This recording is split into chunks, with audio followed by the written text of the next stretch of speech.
그러면 이 시간 우리 함께 말씀을 보도록 하겠습니다. 오늘은 두 가지 말씀을 좀 살펴보겠습니다. 창세기 45장 5절에서 8절까지, 그리고 히브리서 11장 23절에서 26절까지 이 두 군데의 말씀을 함께 우리 읽도록 하겠습니다. 한 절씩 나누어서 교독하도록 하겠습니다. 제가 먼저 읽도록 하겠습니다. 창세기 45장 5절부터 읽겠습니다. 당신들이 나를 이곳에 팔았다고 해서 근심하지 마소서, 한탄하지 마소서. 하나님이 생명을 구원하시려고 나를 당신들보다 먼저 보내셨나이다.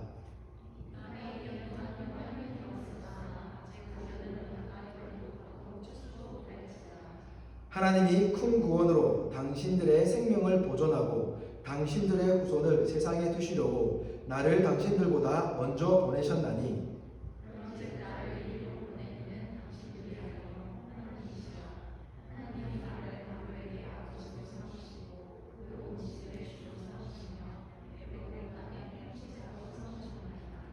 히브리서 11장 23절 제가 읽겠습니다. 믿음으로 모세가 낳았을 때 그 부모가 아름다운 아이임을 보고 석 달 동안 숨겨 왕의 명령을 무서워하지 아니하였으며,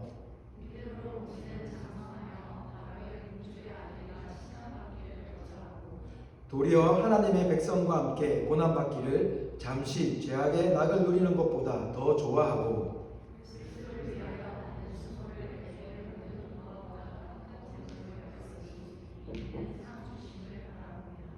아멘.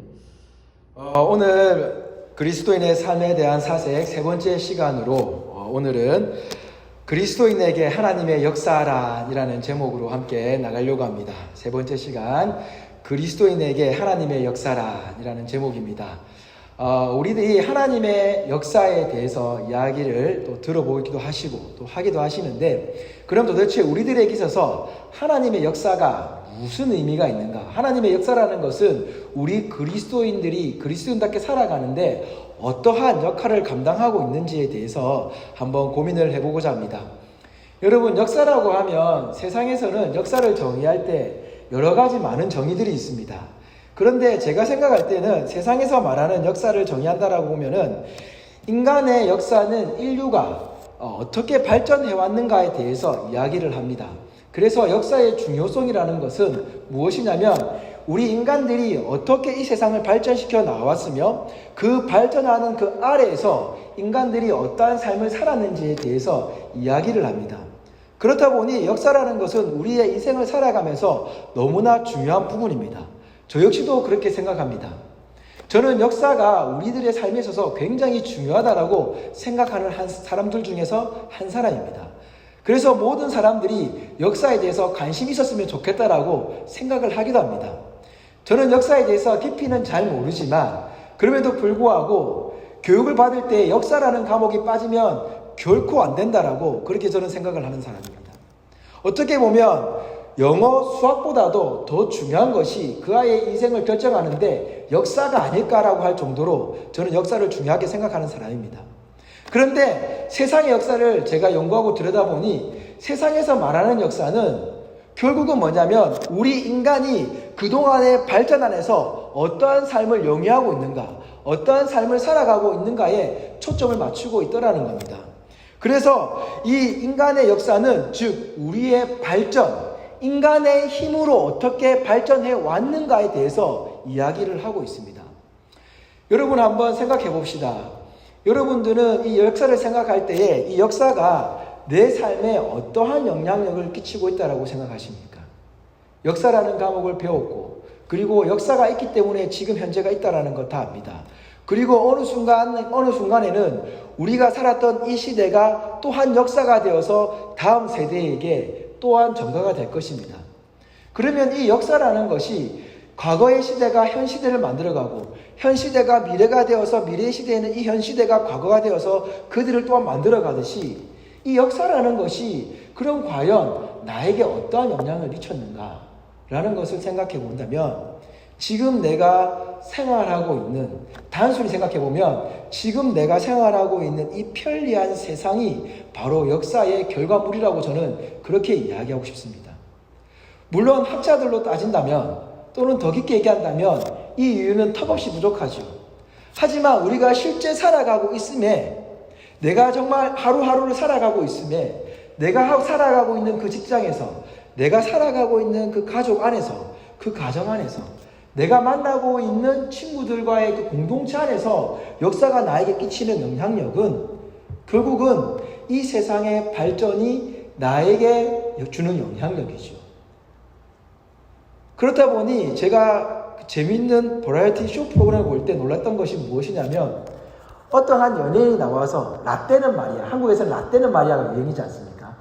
라떼는 마리아라고 이야기를 하는데, 한 10년 더 나이 많은 친구가 10년 어린 친구에게 라떼는 마리아 하면서 핸드폰에 대해서 이야기를 하는데, 10년 전에 10년 후배인 그 친구가 10년 전에 있었던 휴대폰에 관한 이야기를 이해를 못하는 거예요. 무슨 말인지 아시겠습니까? 그러니까 10년 전에 자기는 스마트폰 시대가 아니었던 거죠. 그런데 10년 뒤에는 이미 지금 스마트폰이 자리를 잡고 있지 않습니까? 그러니 스마트폰 전의 시대는 이해를 못하는 거예요. 스마트폰 전에는 이해를 못하고, 이 10년이 지난 사람은 그 전부터 스마트폰을 만지기까지 어떤 발전이 있었는지를 이해하고 있는 거예요. 자, 보십시오. 지금 생활에 이 역사가 흘러서, 시간이 흘러서 우리에게 영향을 끼치는 것은 그 10년 사이에 세상이 그토록 발전하여서 나에게 주는 영향력입니다. 그렇다고 한다면 여러분, 세상은 이렇게 우리가 살아가는 것, 인간이 무엇을 만들어냈고, 그리고 지금 인간이 그 만들어낸 것을 어떻게 누리고 살아가고 있는지에 대해서 초점이 맞춰져 있습니다. 반면에 그러면 성경을 통해 볼 때 하나님이 이끌어오신 역사는 그럼 여러분의 삶에 어떠한 영향을 미치고 있습니까? 세상은 인간이 중심이 되어서 우리가 이렇게 만들어 왔다는 것에 초점이 되어 있습니다. 그래서 발전이라는 이 한 단어에 초점이 맞춰져 있다고 해도 과언이 아닐 것입니다. 그런데 하나님의 역사는 지금의 내가 살아가는 이 삶에 어떠한 영향을 미치고 있습니까? 세상적으로 얘기하면 어떠한 편리함을 주고 있습니까? 라고 말하면 맞을까요? 그런데 아니죠. 하나님의 역사가 나에게 영향을 미치는 것은 참 재미있게도 발전이 된 무언가를 누리는 것이 아니라는 겁니다. 여기서 말하는 발전은 세상에서 말하는 편리함을 말하는 겁니다. 하나님의 역사는 참 이상해요. 나에게 편리함을 주는 게 아니라는 거예요. 그런데 하나님의 역사는요, 나에게 편리함을 주는 게 아니라 나의 삶의 생각에 대한 깊이를, 성장을, 성숙을 이루어가게 만들어 주더라는 겁니다. 이상하죠? 여러분 정말 그렇습니까? 제가 이렇게 자신 있게 얘기했는데 여러분 한번 돌아보십시오.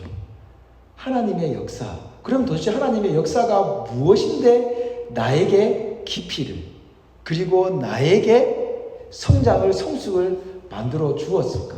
그럼 하나님의 역사는 뭐냐는 겁니다. 하나님의 역사를 어떻게 그러면 우리가 인간이 이해하는 이성의 생각으로 발전을 해왔는가라는 것, 이것을 이해하기 위해서 우리는 성경의 도움을 받을 필요가 있습니다. 그래서 오늘 제목에는 제가 지난번 처음 얘기할 때는 성경적 역사라고 했습니다. 하나님의 성경적 역사, 갈로에서. 그렇죠. 근데 제가 이 성경적이라는 말을 뺐어요. 왜냐하면 길어서 한 줄 내려가길래 좀 보기가 좀 그래서 같은 의미니까 뺐습니다. 성경의 도움을 받아서 성경에 나온 하나님이 자신을 드러내신, 우리에게 말씀하신 그 성경의 역사에서는 어떻게 이야기하고 있는지에 대해서 돌아볼 때에 가장 좋은 예시로 요셉과 모세가 아닐까라고 생각해서 오늘 제가 읽었던 본문을 한번 읽어보았었습니다. 그렇다고 한다면 오늘 우리가 읽었던 본문의 말씀이었던 창세기 45장 5절의 말씀을 한번 살펴보면 이렇습니다. 한번 열어주시네요. 네, 같이 한번 읽어보겠습니다. 시작.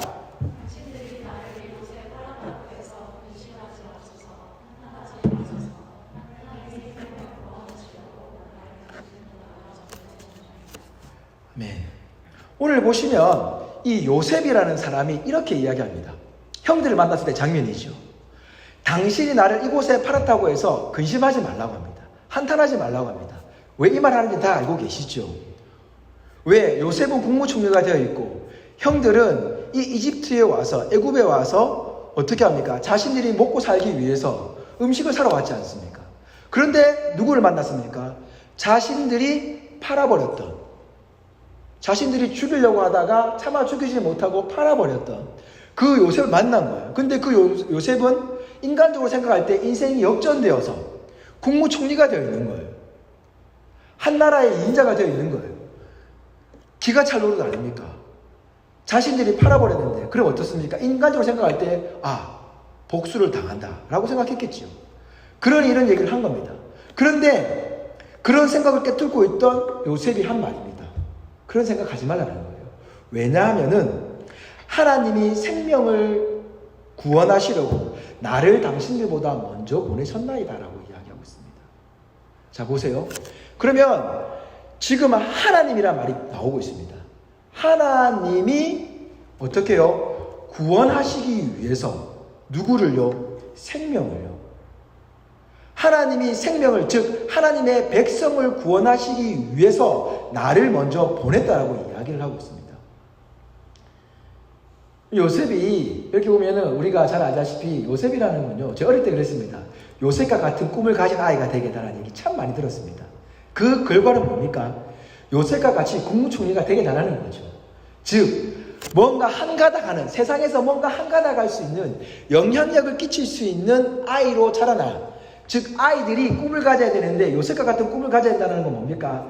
이 세상에서 한가닥 할 수 있는 그런 사람이 되어야 된다는 겁니다.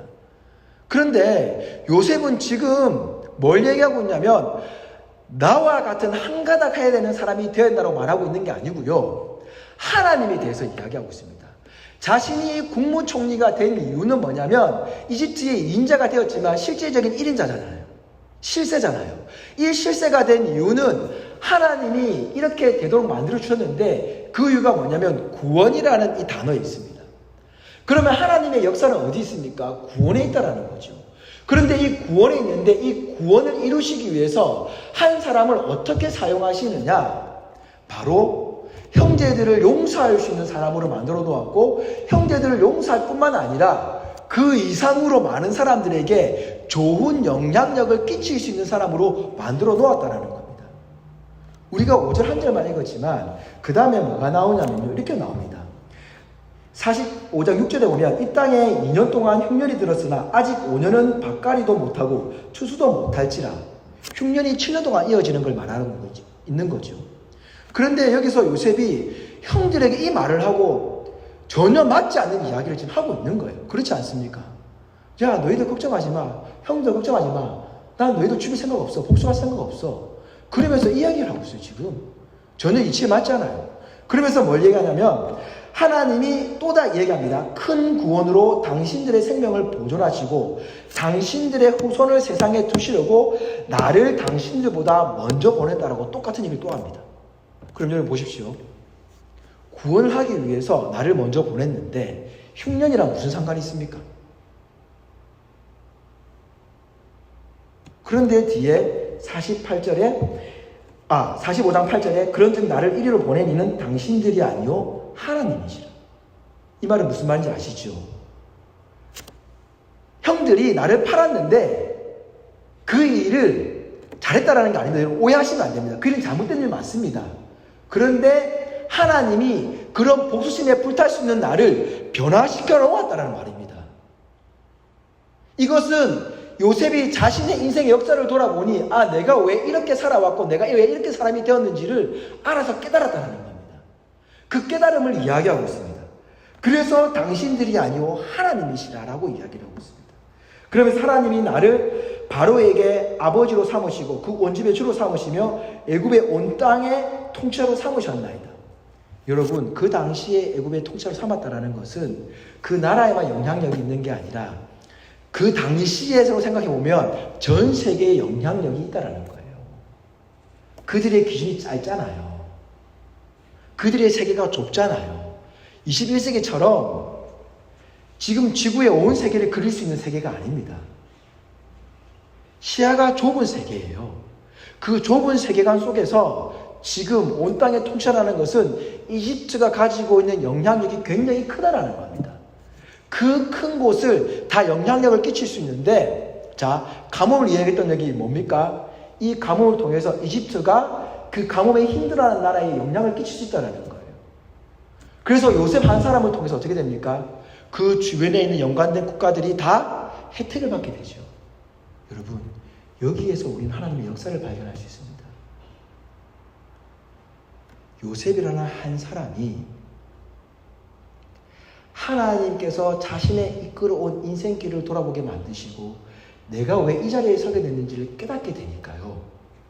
자신의 형제들만 용서하고 넘어간 것이 아니라 하나님이 왜 나를 이렇게 사용하셨는지를 알게 되어서 그 사실을 깨닫고 나니까 자신의 있는 자리에서 영향력을 뻗을 수 있는 만큼 아름다운 영향력을 펼치고 있더라는 겁니다.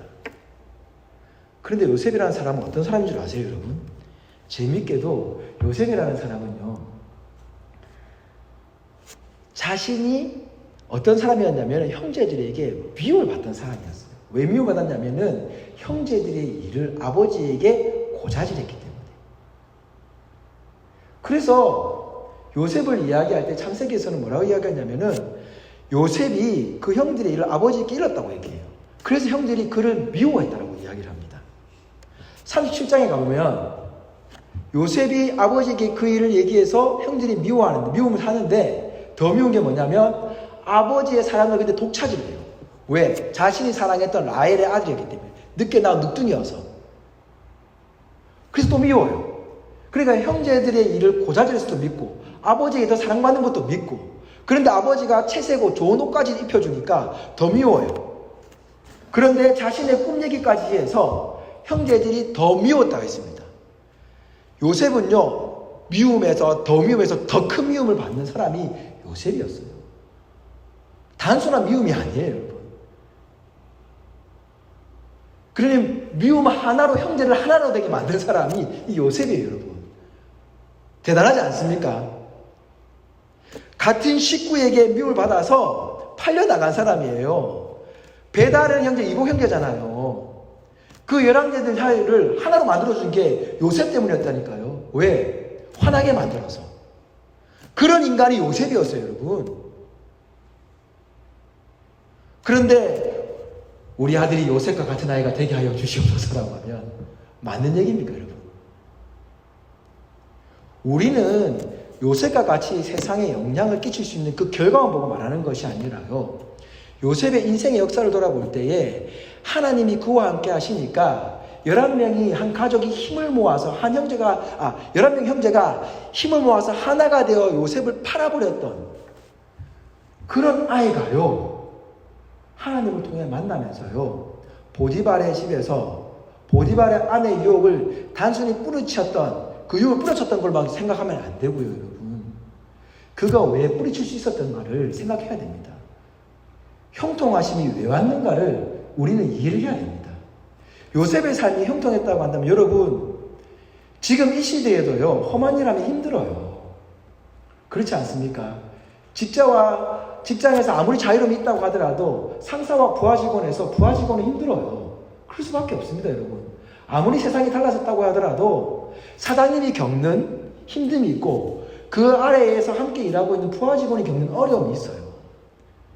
그리고 일을 해도 내가 서비스를 받을 때와 내가 서비스를 해줄 때는요, 달라요. 힘들어요. 내가 힘든 일을 하는데 형통함이 있어봐야 얼마나 있겠습니까? 그렇지 않습니까, 여러분? 내가 힘든 일을 하는 사람인데 그 형통함이 있으면, 그런데 우리는 잘 모르고 형통함을 달라고, 나의 환경에 형통함을 달라고 그렇게 기도합니다. 그 형통함이 뭐겠습니까, 여러분? 다 일일이 설명할 수 없지만 간단히 결론을 얘기하면 뭡니까? 하나님을 통해서 그의 인생에 어떤 변화가 일어난다? 조금씩 성장되어 가다는 겁니다. 내가 그것을 이겨낼 수 있는 힘이 생기다는 겁니다. 하나님의 역사는 그 개인이 그 삶 속에서 어떠한 삶을 살아가고 있는지에 대해서 가지고 있다는 거예요. 하나님의 역사는 세상의 발전에 달려있는 게 아니고요, 그 개인이 어떠한 삶을 사느냐에 따라서 하나님의 관점이 달려있는 거예요. 하나님의 역사라는 것은 어떠한 세상이 발전되어서 인간이 발전되어지는 것이 아니라 그 개인이 하나님을 알아가면서 어떠한 삶의 의미를 깨닫게 되느냐에 맞춰져 있다는 겁니다. 즉, 그 인생이 나라는 정겨원이라는 사람이 내 삶의 의미가 무엇인지, 그래서 지금 나의 놓여진 이 환경에서 어떠한 삶을 살아가는 것이 맞는 것인지에 대해서 깨달아가게 만들어놓은 것에 하나님의 역사의 중심이 달려있다는 거예요. 그래서 요셉이 그것을 깨달아가면서 그의 인생이 변하기 시작하는 거예요. 그래서 오늘과 같은 고백이 나오는 겁니다, 여러분. 그래서 그가 하는 고백은 와, 내가 성장해 보니까 이거더라, 이게 아니에요. 자신이 드러나지 않아요. 요셉은 누가 드러납니까? 하나님이. 그래서 국무총리가 된 것도 자신의 삶을 돌아보며 국무총리로서의 의미를 살펴보니까 하나님이 꿈을 주신 이유가 어디 있다? 내가 국무총리로서 이 땅의 실세로서 세상에 좋은 영향력을 펼치는 데 있구나. 나의 사리사욕을 채우는 데 있는 것이 아니라 이 이집트라는 나라가 얼마나 좋은 일을 할 수 있는지에 대해서 하나님의 사랑을 펼치는 데 있구나라는 것을 깨달아서 이야기했어요. 여러분, 놀랍지 않습니까? 그러면 요셉은 이렇게 본다고 한다면 우리가 요셉은 야, 진짜 그렇네, 멋있다라고 이야기할 수 있습니다. 그럼 모세를 한번 볼까요? 모세는 어떻습니까? 모세를 한번 생각해 보십시다. 이스라엘 백성이 가장 존경하는 리더십 중에 한 명이 모세죠. 그런데 이 모세를 보면은, 저도 존경하지만 모세라는 사람은요, 우리가 오늘 읽었던 본문에 보면은, 저는 오늘 이 두 구절의 말씀 뽑았던 이유는 뭐냐면 야곱의 인생의 역사, 모세의 인생의 역사를 평가할 수 있는 가장 좋은 기준이 되기 때문입니다. 히브리서에서는 이 모세를 정말 멋지게 이야기하고 있습니다. 뭐라고 얘기하고 있냐면은 모세는 바로 공주의 아들이라 칭을 받기를 거절했다고 이야기하고 있습니다. 믿음으로 자란 모세는 바로 공주의 아들이 되기를 거절했다고 얘기하고 있습니다. 그리고 또 이야기하는 것이 뭐냐면 도리어 하나님의 백성과 함께 고난받기를 잠시 제약의 낙을 누리는 것보다 더 좋아했다고 이야기하고 있습니다. 공주의 아들을 칭함받기보다도 하나님의 백성과 함께 고난받는 것을 더 좋아했다고 얘기합니다. 그리고 그리스도를 위하여 받는 수모를 애굽의 모든 보화보다 그 더 큰 재물로 여겼다라고 이야기하고 있습니다. 히브리서는 이 모세의 인생을 평가하는 거예요. 그의 삶이 끝나고 난 뒤에 그 인생의 역사를 돌아보면서 평가한 말씀이거든요. 평가가 이래요. 근데 모세를 한번 들여다볼까요? 모세가 정말 그렇게 태어났습니다. 그런데 모세가 자신의 정체성을 알고 어떻게 했습니까? 이집트가 이스라엘 백성을 워낙 괴롭히니까 그 장면을 보던 이 모세가 도와줬습니다. 그러다가 어떻게 됩니까? 이집트 군인을 저 세상으로 보내버리죠. 그런데 그 결과는 어떻습니까? 자신의 민족을 구해줬는데 자신의 민족이 고발을 해버리죠. 그래서 모세는 도망을 갑니다. 미디안 광야에 갔습니다. 그리고 40년이 지나서 하나님 모세를 부르십니다. 자, 이때 40년 동안 모르겠습니다. 훈련되었다라고도 말을 많이 하는데 저는 정말 훈련되었을까라는 물음표를 찍습니다. 왜냐하면 하나님을 만났을 때에 하나님의 말씀에 거역했던 사람이 모세입니다. 하나님이 자, 이제 때가 되었다. 애굽에 있는 나의 백성들이 힘드니까 너가 가서 데리고 나와라. 싫습니다.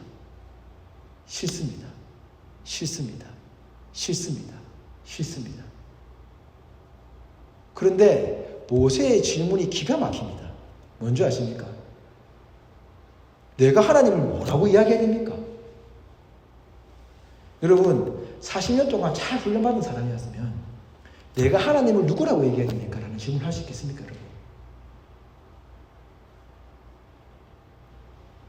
광야에서 40년을 보내고 하나님 불렀는데요, 내가 하나님을 뭐라고 해야 됩니까? 누구라고 소개해야 됩니까? 라고 질문한다니까요. 안 간다고 얘기한다니까요. 하나님이 어떻게 보는지 아십니까? 화를 내었다고 합니다. 하나님이 성질을 내셨어요. 성질을 해가지고요, 왜 안 가? 그리고 그 속에서 하나님의 능력을 체험합니다. 그런 사람이 모세였어요. 그리고 갔어요. 끝끝내 갔습니다. 하나님 10가지 장을 보여주시죠. 그런데 그 열 가지 재앙을 받는 동안에 이스라엘 백성들이 우와 박수만 치고 있었습니까? 바로가 자신의 뜻을 계속해서 굽히지 않으니까 어떻게 됩니까? 백성들이 또 원망을 하죠. 근데 모세가 그것을 또 이겨내고 결국은 출애굽시킵니다. 홍해 앞에 갑니다. 또 원망하죠. 또 열어줍니다. 그런데 또 원망하죠. 물이 없다. 고기가 없다. 그러면서 그들은 계속해서 애굽을 그리워합니다. 모세가요, 미치고 환장하고 폴짝 뛰지 않겠습니까? 내가 그렇게 안 간다고 했는데 보내서, 그래서 결국 데리고 나왔더니 또 이야기, 원망합니다.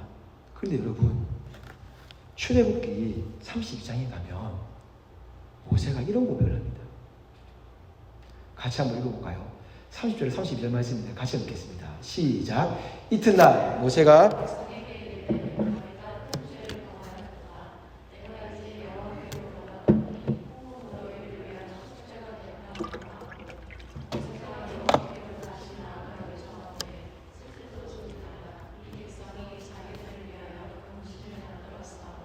큰 죄를 범하였나이다.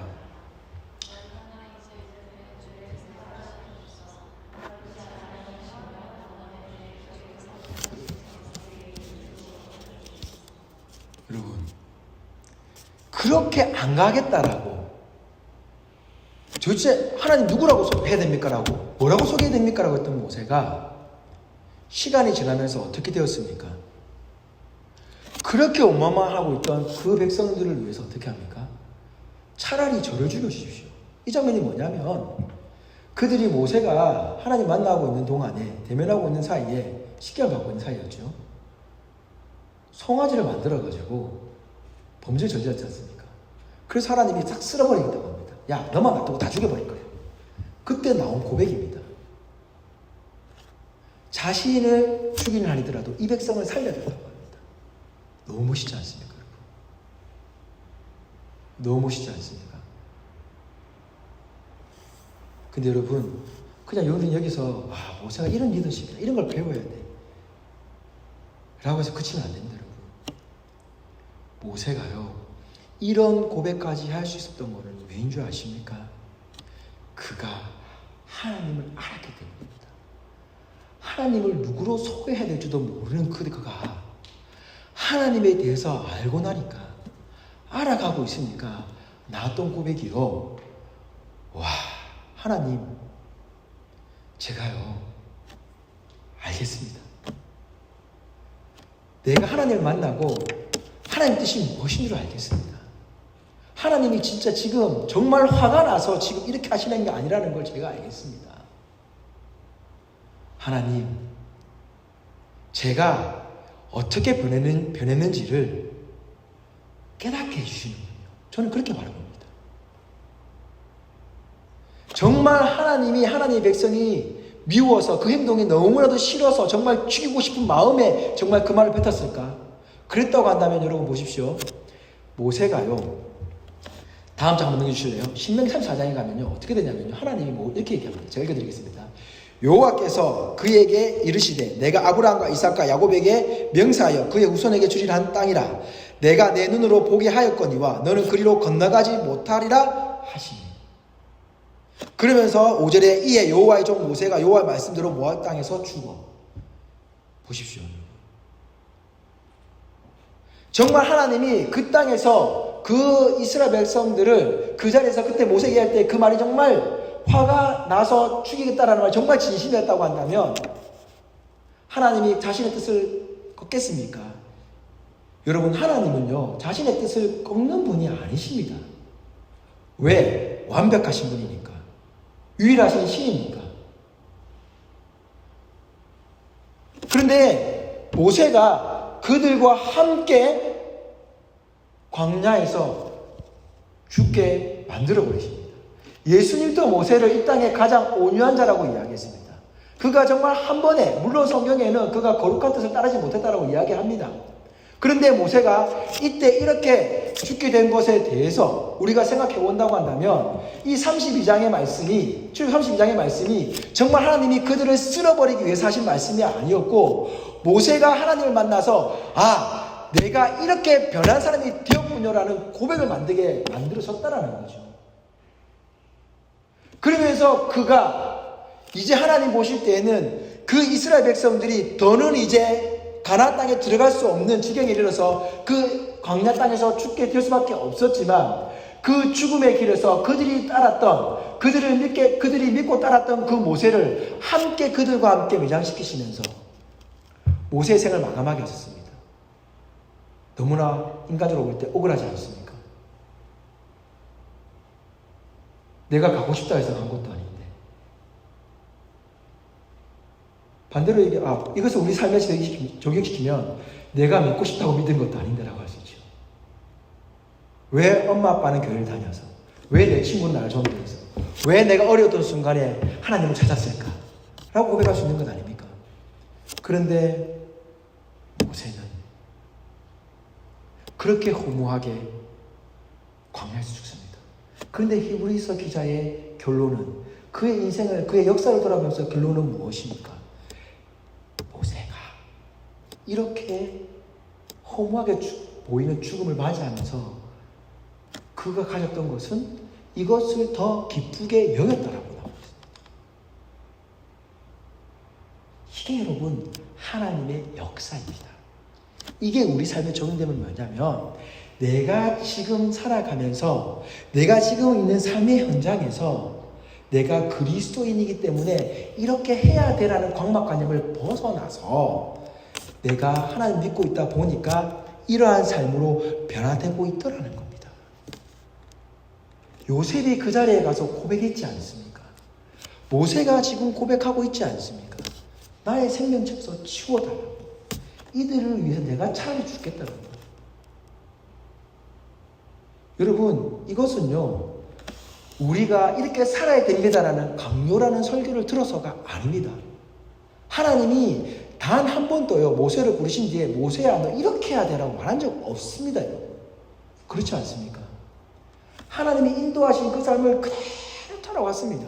백성들의 원망을 그대로 들으면서 왔습니다. 그럴 때마다 기도하면서 하나님 말씀해 주신 대로 그대로 따라왔습니다. 그렇게 120년을 살아왔던 모세입니다. 그리고 그렇게 험한 죽음을 맞이했습니다. 내가 애국 가고 싶다 그랬습니까? 모세는요, 광야 살아도 괜찮습니다. 이드로라고 하는 장인이 있기 때문에, 이드로라는 장인의 딸의 첫째 딸의 남편이었기 때문에 그 속에서도, 그 공동체 안에서도 얼마든지 나름 잘 살 수 있었습니다. 어떻게 보면 인간적으로 보면은 모세라는 사람은 한순간에 잘못된 판단으로 인생을 망친 사람이에요. 바로의 공주로서, 왕자로서 세상에 누릴 수 있는 것 마음껏 누리며 살아갈 수 있는 사람이었습니다. 그런데 괜히 그래 난 이스라엘 백성의 민족이지, 한번 그렇게 살아봐야지 끼어들었다가 패가 망신한 사람이 모세입니다. 그리고 위대한 광야에서 꽤 괜찮은 사회적 지위를 가진 여자를 만났어요. 그 속에서도 나름대로 잘 살 수 있었습니다. 그런데 느닷없이 40년 이상 하나님 불렀어요. 여러분, 우리 인생도 마치 이런 것 같아요. 하나님을 믿으니까 계속 손해보는 것 같아요. 하나님 믿으니까 계속 억울한 것 같아요. 하나님 믿으니까 계속해서 이게 뭐지 싶습니다. 그래서 이 말씀 보면은 저는 처음에 이 말씀이 너무 싫었어요. 마태복음 16장 말씀이거든요. 한번 보실래요? 마태복음 16장 21절에 가면, 23절에서 24절에 가면요, 예수님이 이 말씀을 하세요. 같이 읽어보겠습니다. 시작. 예수께서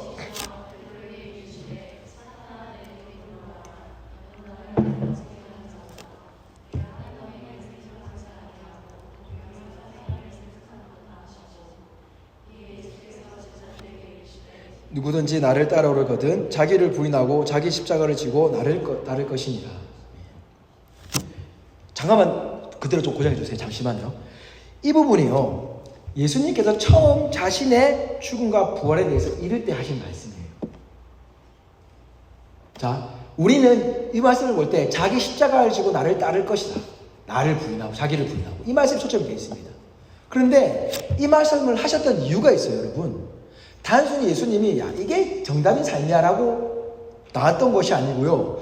그 전에 베드로가 예수님 죽을 거라는 얘기를 듣고 그럴 수 없다. 예수님 정말 절대 그러지 않을 겁니다. 그럴 때 예수님께서 뭐라 하시냐면 예수께서 돌이키시며 베드로에게 이르시되 사탄아 내 뒤로 물러가라. 너는 나를 넘어지게 하는 자로다. 내가 하나님의 일을 생각하지 아니하고 도리의 사람의 일을 생각한다. 사실 베드로가요 예수님을 지켜주겠다라고 절대 그럴 수 없습니다. 여러분 인간적으로 생각하면 이거 당연한 의리 아닙니까? 스승과 제자 사이에서 있어야 될 당연한 것 아닙니까? 이거는요 너무나 당연한 말씀이고 너무나 훌륭한 대답이었습니다. 베드로에게. 그런데 예수님은 사탄아 물러가라 하십니다. 그러면서 하셨던 말씀입니다. 중요한 것은 뭐냐면 너가 하나님의 일을 생각하지 않고 사람의 일을 생각한다. 하나님의 일은 뭐냐면 나처럼 십자가를 지고 가는 거야 라는 겁니다. 예수님은 왜 이 얘기를 하셨을까요? 예수님은 자신이 이 땅에 오신 삶의 의미를 알았기 때문입니다. 자신이 이 세상을 살아가는 삶의 의미를 깨닫기 때문에 이 말씀을 하실 수 있었던 겁니다. 베드로는 하나님을 믿으면서 예수 그리스도를 나의 구주로 영접하면서 자신의 삶의 의미가 무엇인지에 대해서 깊은 고민 없이 내가 하나님 믿는 사람으로서 어떠한 삶을 살아가야 되는지에 대한 고민 없이 단순히 인간적인 생각으로 이렇게 하는 게 맞다라고 생각했기 때문에 나왔던 그 대답에 대해서 예수님이 지금 이야기하시는 겁니다. 여러분, 우리는 그리스도인으로서 삶에 대한 고민이 있어야 됩니다. 사색이 있어야 됩니다. 여러분, 예전에 이런 말이 있었습니다. 아시는 분도 모르시는 분도 있을 거예요. 예수 천당 불신지요. 지금 이 얘기를 하면요 미쳤다고 얘기합니다. 사이코야라고 얘기합니다. 저도 지금 이 시대에 그렇게 하고 다닌다면은 정상적으로 보지 않습니다. 그런데요 그 이야기가 처음 나왔을 때는요 당연한 거였습니다. 그게 믿음의 증거였습니다.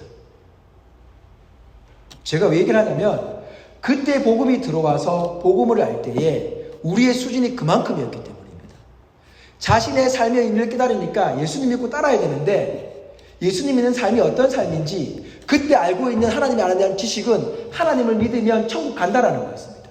그래서 많은 사람들이 나와 같이 천국에 갔으면 좋겠는데 지옥에 가는 게 너무 가슴이 아픈 거예요. 그래서 그때는 예수 천당 불신지옥을 외치고 다녔습니다. 자신의 밥을 굶면서 가면서까지 피켓을 들고 다녔습니다. 너무나 정당한 거였습니다. 그리고 시대가 흐르니까 이제 말씀 속에서 그것이 사라질 때쯤에는 우리는 그리스도인으로서 이렇게 살아야 됩니다. 그래서 교수법이라 그러죠. 뭔가 학교에서 배우듯이 하나 둘 셋 그렇게 해서 매주마다 우리는 한 주 동안 어떻게 살아갈 것에 대해서 고민을 받았습니다. 마치 정답이 있는 삶의 설교를 들었습니다. 그래서 이번 주에 우리는 이렇게 살아봅시다. 이렇게 삽시다라고 이야기를 들었습니다. 그래서 오늘 하나님 주신 말씀은 우리들에게 열심히 공부해라, 열심히 삶을 살아라, 전도해라, 뭐 해라. 그러다가 지금은 더 이상 그리스도인들이 그렇게 살아라는 것을 잔소리로 듣습니다. 원치 않습니다. 저는 이것을 어떻게 보냐면 기독교 역사로서 당연히 흘러가는 순리라고 봅니다. 과거에 그 행동이 있었기 때문에 그 말씀이 있었기 때문에 실행을 하라라는 이야기가 나왔고 생활 속에서 피켓에서 생활 속에서 살아가는 게 나왔습니다. 이제는 그 시대를 뛰어넘어야 됩니다. 이제는 그런 시대를 뛰어넘어서 내가 그리스도인으로서 하나님께서 어떻게 우리에게 간섭하고 계시는지를 알면서 우리의 삶을 어떻게 살아야 되는지 그리스도의 삶의 의미를 우리는 이제 고민하며 살아야 되는 시대가 되었다고 저는 생각합니다. 과거의 것이 잘못되었다라고 평가하는 것이 아니라 과거에 그러한 부분이 있었기 때문에 그러한 역사가 있었기 때문에 지금 오늘의 역사를 만들어 갈 수 있다라고 이야기하는 것이 하나님의 역사라는 겁니다.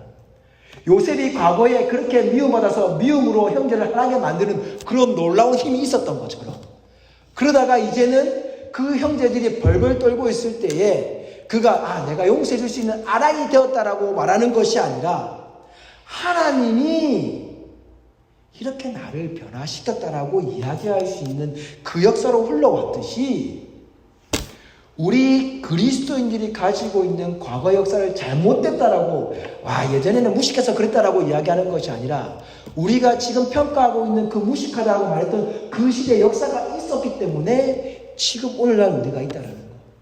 그래서 바라기는 20년, 30년, 50년 뒤에 우리의 후배들이 우리를 보면서 저렇게 무식하게 성경을 해석하고 살았구나 라고 하지만, 그때에 오늘 우리가 있었기 때문에 그들이 또 한 번 성장을 이뤄갈 수 있다는 거.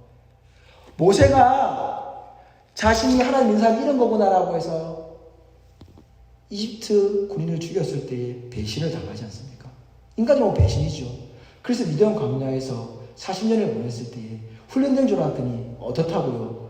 하나님을 누구라고 써야 됩니까? 가기 싫습니다. 그런 사람이었다니까요. 그런데 나중에 어떻게 되었다고요? 하나님, 나를 이렇게 변화시켰군요. 내가 이런 사람이 되어 있군요. 저들을 위해서 제가 죽겠습니다. 같이 강야에서 자신의 인생을, 인간적으로 볼 때 너무나 험한 인생 같지만 하나님의 평가는 어떻다고? 이게 하나님의 역사입니다. 서서히 내가 하나님과 함께 있으니 하나님이 나를 그렇게 변화시켜 가더라는 겁니다. 여러분, 이러한 변화를 일으킨 사람이 또 있습니다. 말씀 마무리하면서 볼 텐데 두 개를 한 번 더 볼 텐데요. 먼저 로마서 9장의 말씀을 한번 보겠습니다. 로마서 9장에 가면 읽진 않겠습니다. 지금 바울의 고백이거든요. 바울이 뭐라고 얘기하고 있냐면 1, 2절은 지금 자신이 내가 그리스도 안에서 이렇게 거짓말하고 있지 않다는 거예요. 나의 진실된 마음을 이야기하고 있다는 거예요. 그러면서 2절에 나의 형제 곧 골육의 친척을 위하여 내 자신이 저주를 받아 그리스도에게 끊어질지라도 원하는 바입니다. 바울도 똑같이 고백하고 있습니다. 모세와 같은 고백이에요. 내가 복음을 위해서 나가는데 정말 내 형제를 위해서, 내 형제를 살릴 수만 있다면 내가 저주를 받는다고 해도, 하나님께 저주를 받는 것도 괜찮다. 너희가 복음을 듣고 살 수 있다면 내가 그렇게 돼도 괜찮다라고 이야기해요. 여러분, 바울이 어떤 사람이었습니까? 스데반이 죽어도 눈 하나 깜짝하지 않던 사람입니다. 자신의 목적을 위해서 눈 하나 깜짝하지 않던, 저는 그렇게 생각합니다. 과거에 바울이 사울이던 시절에 하나님을 위해서 정말 열심히 일했던 사람입니다. 저도 옛날에 그렇게 설교했고 그런 줄 알았습니다. 그런데 말씀을 읽고 바울을 알면 알수록요, 저는 그게 아니었다고 생각합니다. 바울은 하나님을 잘 믿은 사람이 아니라 자신의 소신에 확실한 사람이었습니다. 자신의 믿음에, 내가 믿고 있는 것에 완벽할 정도로 일을 잘 처리해야 되는 강박관이 있는 사람이었습니다. 그래서 스데반이 죽었을 때에 만약 하나님을 정말 잘 믿는 사람이었으면 그 인생을 불쌍하게 해주지 않을까요? 아무리 반대되더라도. 그런데 스데반이 죽을 때요, 그렇게 죽을 때에 눈 하나 깜짝하지 않았던 사람이 바울이라고 한다면, 저는 바울을 볼 때에, 저의 관점입니다, 그는 자신의 목적을 위해서 무엇이든지 할 수 있는 사람이 바울이었습니다. 그런데 바울이 지금 이런 고백을 하고 있습니다. 이게 하나님이 만들어가는 역사입니다. 하나님은, 마틴 로저스 목사님이 얘기했습니다. 뭐라고 말씀하셨냐면은, 하나님은 허용하시는 역사가 있고 하나님이 만들어가시는 역사가 있다고 했습니다. 허용하시는 역사는 하나님의 속성, 하나님이 우리가 같이 공유하게 되는 속성이 있는데, 공유 속성이라고 하는데 거기에 하나님의 지식이 담겨 있습니다. 하나님 허락하신 지식을 통해 우리 지혜로 세상을 발전시켜 나가는 것, 이 세상이 변화되는 것은요, 가질 수 있습니다. 그건 하나님 허용하신 능력입니다. 영역입니다. 그래서 우리는 이 세상의 역사가 발전하는 것에 대해서 하나님 허용한 역사입니다. 그런데 만들어 가신 역사는 바로 이겁니다. 우리 개인이 하나님을 믿는 사람으로서 어떻게 변화된 삶을 이끌어가는가, 어떠한 삶을 살아가고 있는지를 깨닫게 만드는가, 우리의 삶의 의미가 무엇인지를 깨닫게 만들어주는 것이 하나님의 역사다라는 겁니다. 여러분, 그래서 우리가 살다 보면요, 억울한 일도 당하고 힘든 일도 당하고 배신도 당하고 그런 삶을 살아갑니다. 어떻게 보면요, 사람들의 평가가 마지막에 갔을 때에 참 허무하게 죽는구나, 저 사람은 왜 저렇게 살았을까 라는 얘기를 들을지도 모르겠습니다. 모세의 인생이 그렇지 않습니까? 바울의 인생이 그렇지 않습니까? 예수님의 인생이 그렇지 않습니까? 제가 오늘 말씀을 시대순으로 전했습니다. 요셉, 모세, 베드로, 예수님, 그리고 바울. 제가 이렇게 시대순을 한 이유가 있습니다.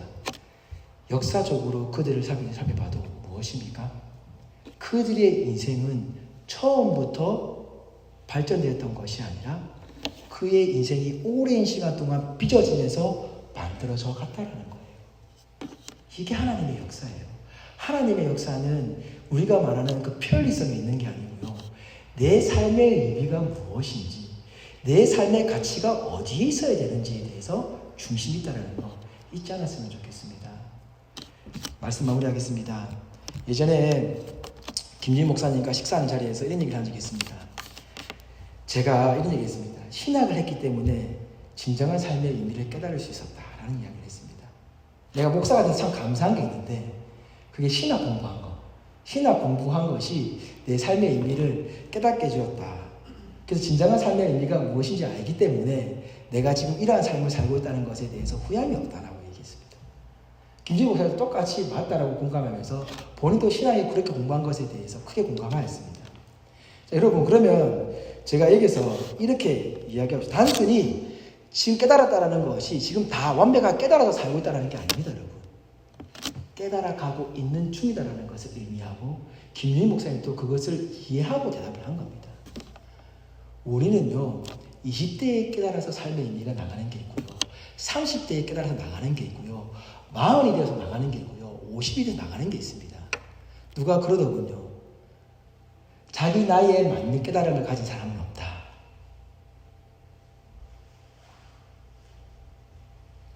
인생에는 그런 거지 않습니까? 삶의 의미를 깨달았다고 하는 것은 지금 현재 나의 모습에서 깨달았다는 것. 우리는 늘 깨달으며 살아가는 겁니다. 제가 40대인데 40대 중반에서 또 새로운 걸 깨달을 것이고, 40대 후반에서 또 새로운 걸 깨달을 것이고, 50대가 돼서 또 새로운 걸 깨달을 것입니다. 그것이 하나님의 역사입니다. 그것을 잊지 마시고, 사랑하는 성도 여러분, 우리가 하나님을 믿으면서 어떤 복을 받을 것인가, 나는 진짜 지금 천국 갈 수 있을까, 그런 고민을 하지 마시고요, 하나님의 자녀라는 정확한 정체성을 바탕으로 내 삶에 주어지는 의미가 무엇인지를 찾아가며 고민하며 살아가는 저와 여러분이 되었으면 좋겠습니다. 삶의 의미를 찾아가는 것은 단순히 한 번에 이루어지는 것이 아니라 우리 나이에 걸맞게, 우리의 영적인 나이에 걸맞게 만들어져 간다는 것임을 잊지 마시고, 급하게 생각하지 마시고, 우리의 인생처럼 한 걸음 한 걸음씩 생각해 나가며 하나님께서 우리와 함께 하신다는 것을 잊지 말고 이 새로운 한 주도 살아가시는 저와 여러분 되기를 주님의 이름으로 축원드립니다. 이 시간 함께 찬양하며 나가도록 하겠습니다.